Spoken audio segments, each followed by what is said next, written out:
Hello, everyone. My name is Sergio Angelis. I'm the co-founder and executive director of Longmont Public Media. Today, we're here with Eric Wallace, who is the CEO and founder of Left Hand Brewing. Welcome, Eric. Thanks, Sergio. Yeah, so we're here today to talk about Left Hand Brewing recently launching a WeFunder, right, which is a crowdfunding platform opportunity for people to invest in the brewery. Is that correct? That is correct. There's a relatively new securities law that got signed by Obama in 2016 called Regulation Crowdfunder, Okay. or crowdfunding, and Reg CF. So you can actually go out and sell small amounts of stock to unaccredited investors. There's a bunch of legal hoops and disclosures and everything associated with that, but it allows you to go kind of out and shotgun blast a stock offering to a bunch of people, to thousands of people, to try to raise a significant capital. And we're selling common shares just like most of our shareholders own. It's another way to have a little piece of Left Hand. Wow. So if we go back a little bit, what was the motivation, for Left Hand Brewing to open this community investment round after 24 years that you guys had existed? Yeah, well, there's a couple of reasons. Number one, we don't sell stock very often. The last time we did major raises was that's over 20 years ago. But the reason we have to do it is because a lot of our original investors and my partner were wanting out of Left Hand. They wanted to get liquid, and they were basically said, there's two paths we see here. You either sell the company to one of the big brewers, or you buy us out. And having seen and watching in real time right now what happens to those brands that have been bought by the biggest brewers in the world, and many of them have now been resold to a very large Canadian cannabis company, and they're shutting down operations. And just today, the news broke that Line & Kugel's in Chippewa Falls, 163-year-old brewery, Wow. owned by Molson Coors, is being shut down. Wow. So because we're so focused on community impact and what we're able to contribute to society as an operating company, once you become someone else's possession, then they will do with you as they will. And those deals are generally primarily motivated by financial interests only. Now, we're an operating company. We need to pay attention to the numbers, of course, but we also think that it's critically important that small businesses like ours continue to exist. And rather than sell out to a big company in order to get the capital we need to continue to operate, we're going to try our luck at selling to the public and trying to see if it matters to the greater public, right, that independent companies can continue to operate. Shelf space is harder and harder to come by, so part of what we're going to spend the money on is boosting up our chain sales team. There's some equipment we can use in order to bring on additional packaging partners that we may need to spend some extra money on stuff that we don't have. We own 3 of our 4 pieces of real estate, and part of the funds is to secure the last piece of real estate. We have a purchase option. I own that with my original partner, and in order to buy him out, we're going to need to take some cash, to give some cash to him and leverage that a little bit. So there's a number of things that we're trying to do. We want to support our operation down in Rhino, across from the Mission Ballroom. So there's a number of things that we're raising the money to do, but it's all, and we need working capital to move forward. We basically distributed $11.5 million to many of my original partners and investors in order to stay independent. Wow. And to stay focused on operating independently and having an impact on the community. I know you mentioned this a little bit in what you just said, but can you elaborate a little bit on some of the challenges facing independent craft breweries such as yourself? Well, probably 6, 7 years ago in our board meetings, we started to really dig into the conversation about where does this go? There's been such an insane explosion in the number of breweries operating way past what the market would dictate. So basically, U.S. brewing capacity is double sales, which is why someone like Chippewa Falls, it's a long-standing brewery capable of brewing about 185,000 barrels a year, why Molson Coors would close them down. They can more efficiently produce that in one of their big breweries. So that's going on. There's the market, the industry is overbuilt. And so there's a lot of capacity, there's a lot of breweries operating way below capacity. So some consolidation is going to happen. At the same time, you have big consolidation happening in what we call the middle tier, the distributors. We as a brewery sell to a distributor, the distributors sell to liquor stores and bars and restaurants, to retail, and then they sell to the end customer.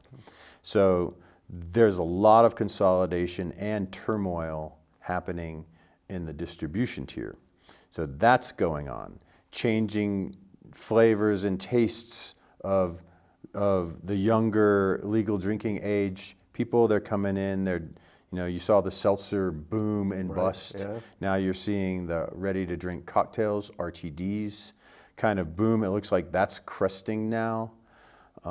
You've seen the brewing industry try to offer everything to everybody and stray far, far from the core of beer-flavored beer.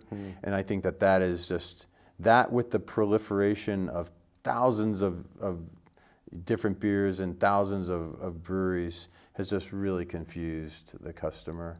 So I think it's inevitable that there's going to be some retrenchment. There's going to be brands that go away. As we approached COVID, we were basically peaking out, and then COVID hit.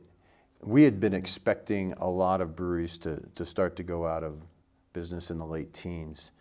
COVID hit, and that ironically probably extended the life of quite a few breweries just because of all the free government money that was getting distributed in order to keep employees employed rather than going on unemployment. So that kind of delayed the inevitable, and now, after taking a long time out, now we're dealing with the consequences of all of that, and the number of brewery closures is accelerating. We've seen a number of the breweries that got bought out close a bunch of their affiliated breweries already.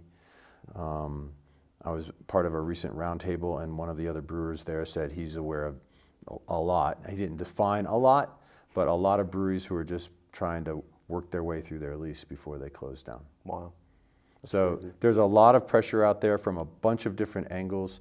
One of the more interesting ones I heard lately was legal gambling, a casino in every pocket, and the hundreds of billions of dollars that's extracting from disposable income, where people might have spent it on a beer, or whatever, and they're gambling. We also, it was a strange time, COVID, and we trained our young adults to socially, to remotely socialize. So they got comfortable, not going out, but finding ways to socialize with a group of friends. And it's all remote. We've all gotten really, really good at remote work, at remote socialization. And I think that there's an element of that as well. I think it's a lot of small things all cutting different ways. Inflation and the big spike in prices that happened during COVID, I think shocked a lot of people. It's not unusual, but people are waiting for prices to go down. That's not really going to happen. I mean, when prices go up. And they very rarely go down. And when they're all going down, we have a big economic problem. So I wouldn't expect that to happen. I think things will level off and people will slowly get used to what's the new reality. Sure, yeah. So that's a long answer with a lot of different elements, but that's kind of what is happening out there. Okay. So how does Left Hand Brewing plan to use the funds raised through this investment round? So I kind of gave you a quick run through, but working capital to operate the company, buy the real estate so that we're basically going to own all 4 pieces of property. Invest in sales and marketing, because when everyone else is leaning out and tightening the belt, the one area where we can really have an impact is in Colorado with sales representation and in our chain sales department, and basically doubling the size of that. We have one person that's her full-time job with a couple other people that help. We're going to add another full-time person into that. We're going to support efforts to keep growing and improving operations down in Rhino as well. And then we're putting aside some cash to buy specialized equipment as we're out pitching other companies to bring their production to Longmont. That we may have to buy like a special kind of filter or something, or we've talked about an additional pasteurizer or some other piece of equipment that we have to have in order to make something that we don't currently make. Okay. So we're not really sure all of the possible partners that are out there, because a number have approached us and we're in talks with quite a few of them, but it depends on how things kind of fall out. Sure. So before this interview, I went and looked at the WeFunder page, which is the fundraising platform that you guys are using. And on that, in all the description and everything, you talk about building like a consolidation platform. So can you talk a little bit about like what that is, the concept of it, and how it benefits Left Hand Brewing as well as like other independent brewers? Yeah, as we've seen the beer industry start to decline, over the last couple of years, we're looking at operations and the numbers are looking worse, and like what does a brewery in our situation do?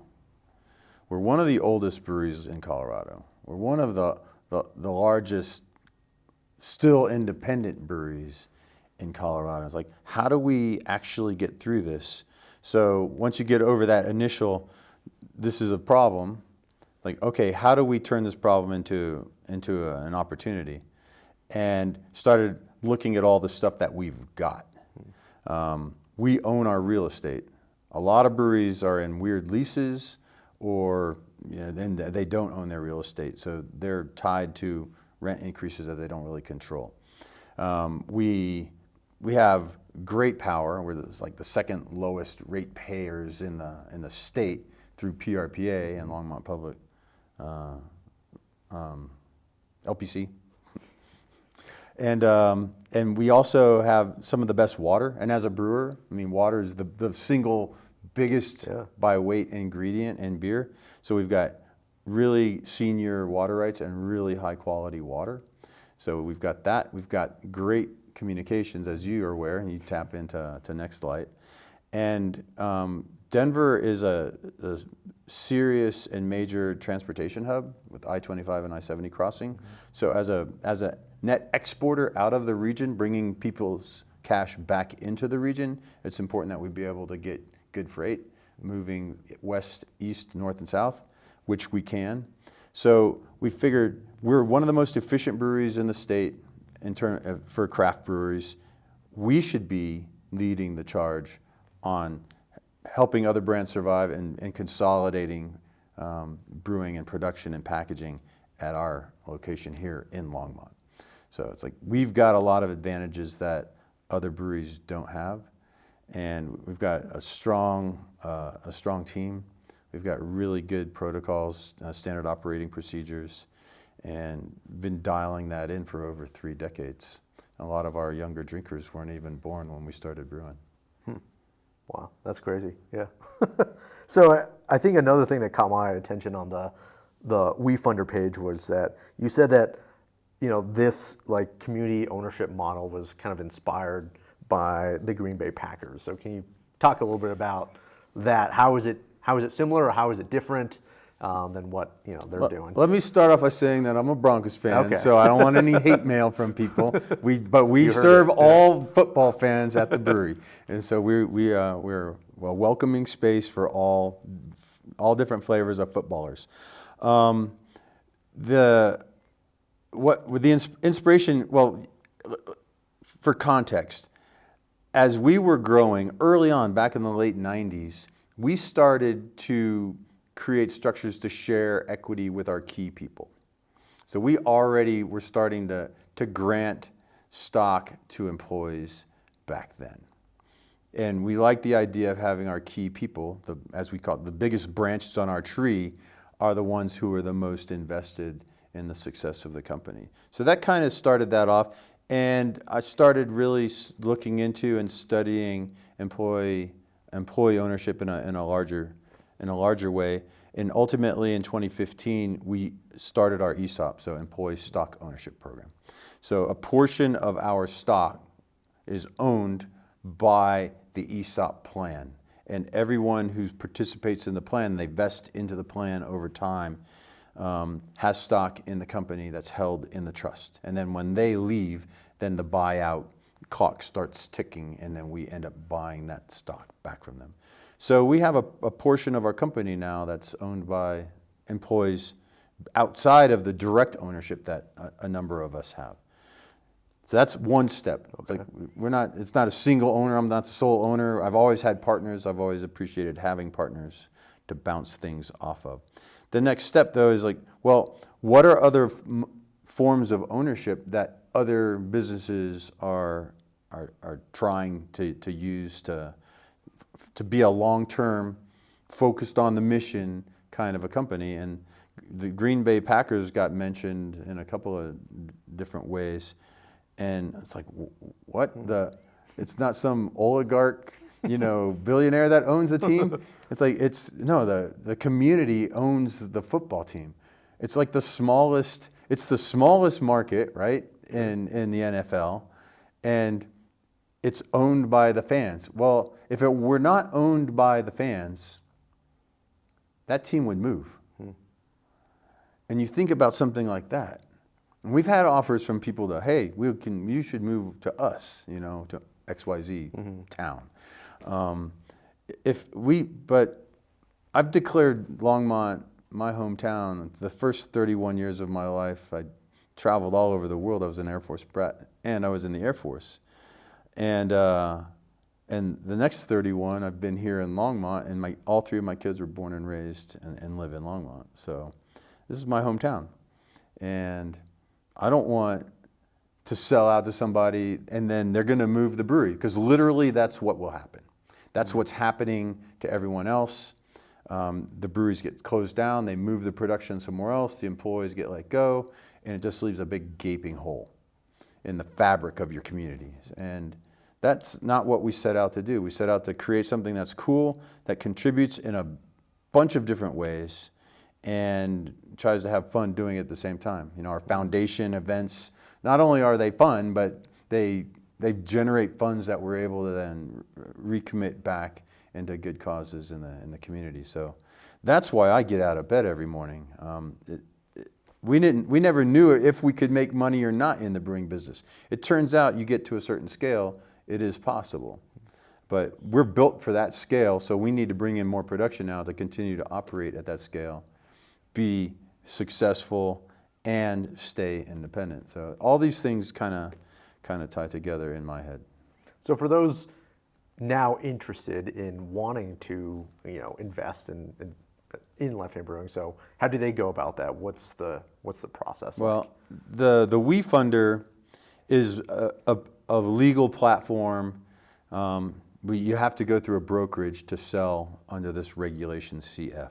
So WeFunder sets up a platform, and we're offering common stock for as little as a $500 investment up to a maximum of $25,000. And we have investors all the way across that spectrum so far that have put money through our WeFunder platform into Left Hand. If you want to go a little bit more deeply, then you have to contact us directly. They can contact me. They can go to accounting@lefthandbrewing.com. And that starts at 28,000. It's basically 800 shares. So 28,000 and up from there. And you're buying directly from Left Hand at that point. You're not going through a WeFunder platform to do it. You're coming directly to us. Okay. So those are the two ways to do it. And if you're confused, you can contact me, and I can help you out. But WeFunder, it should be easy to find us if you go to wefunder.com and look up Left Hand Brewing. And what kind of benefits or returns can people expect to receive through this investment? So my first answer is this is a growth, an equity growth opportunity. On the 2 some odd million that we originally raised at the beginning of our long history has returned about $17 million to the investors so far. The prior performance is no guarantee of future return, as it says at the bottom of every mutual fund thing you've ever read. But our goal is to grow the value of the company over time. It benefits all of us that are in the ESOP if we grow the value of the company. It benefits everybody that invests in the company, and it benefits the communities in which we live, work, and play. It benefits them as well. So obviously that's part of the goal, and getting there is this turbulent period in the craft brewing industry for us. If we're able to take advantage of the opportunities, we'll be one of the few dozen regional craft brewers in widespread distribution that are left. We're in 45 states right now. A lot of the breweries are pulling back, but we have some really unique things that we do. You know, milk stout nitro, a lot of the variants and the other nitro variants that we're riffing on there have a reason to exist, and they're quite different in the marketplace, which is why we haven't lost a lot of distribution out there yet. So the benefit is on the straight stock side is you're part of a company that over time should grow, or we intend to grow in value. On the WeFunder side, there are also some perks at different levels, and you can see those on WeFunder. You get like a beer for a year certificate. You get 12 growlers over the course of a year at $1,000. You get a 20% discount on beer and merch here or at Rhino at $2,500, and they go up from there, all the way up to come with us to the Great American Beer Festival next year. You know, so there's things like that, or do a tour with me of the brewery, you know, personalized tour. So we do different things like that. On the Reg D side, the accredited investor side for the larger investors, you know, we're not giving them perks per se. They get the standard that the rest of our shareholders get, which is 20% discount on stuff that they buy from us, okay. and the knowledge that they're helping us continue to further the mission that we're on, which is to, you know, make our communities better. How much have you raised so far, and what's the goal that you guys are trying to reach? We're trying to raise just under $1.25 million on the WeFunder side, and we're approaching $700,000 on that side. So we're about a little over 55% of the way there. And then on the accredited investor side, the Regulation D side, we have commitments or have collected about 1/3 of goal, which is $1.5 million. So $2.7 million total. We don't want to sell more stock than we need, but we want to sell it in a way that if this is successful and opportunities pop up, which we've seen kind of pop up and then fade and more pop up, if we were to need to go out and raise additional capital, that we've kind of created the template, you know, one way or the other or both, to be able to, if we needed another $1.5 million or whatever, to help somebody get out of a situation and bring their production to Longmont in our brewery, then I already have a group of people that are already engaged and that we already know, and that would be able to double down if they were interested in doing that. Gotcha. So that's kind of the thought process why we're trying 2 different ways. One's quite new, one's kind of the old-fashioned way. Okay. So I guess, yeah, looking ahead, let's assume that you guys reach your goal. You know, in what ways will this initiative impact the local community and maybe the broader craft beer industry as a whole?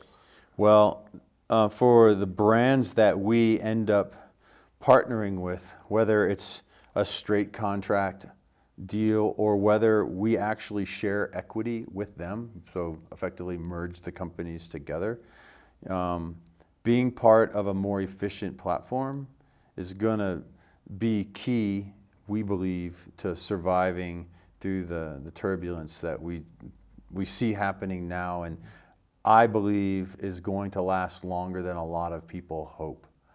I hope that I'm wrong and that they're right, and it's going to turn around more quickly. But having lived through the first one, it was a 7-year grind. And if you're going to emotionally survive a 7-year grind, you should be prepared for a 10-year grind. So our timeline is strategic, it's long-term.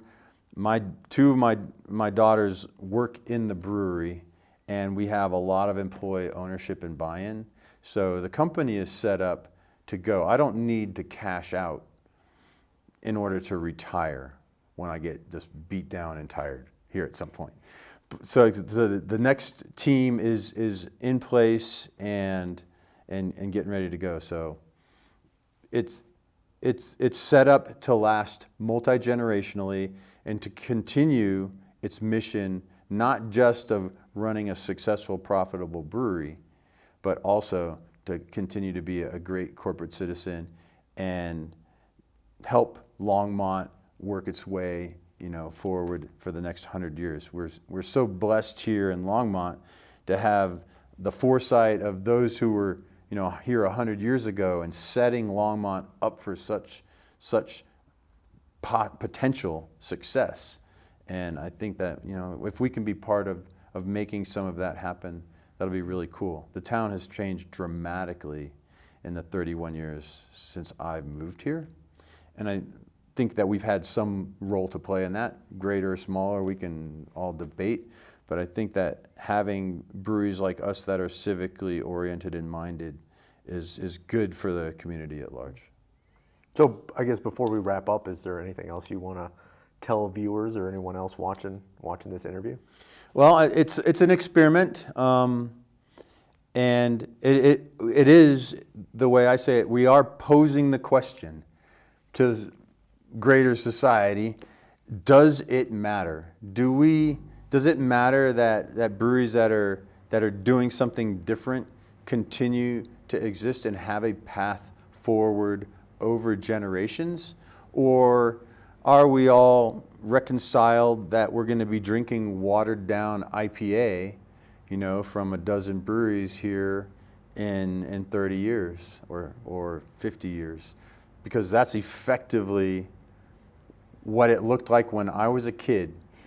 I was born in the 60s, started drinking beer in Germany in the 70s, and American beer was the laughing stock of the world. And when I moved back to the States, I already knew that something was broken because I'd been exposed to beer in Germany and Belgium and England and some of the great brewing tradition countries, and couldn't figure out why all the beer tasted the same and watered down.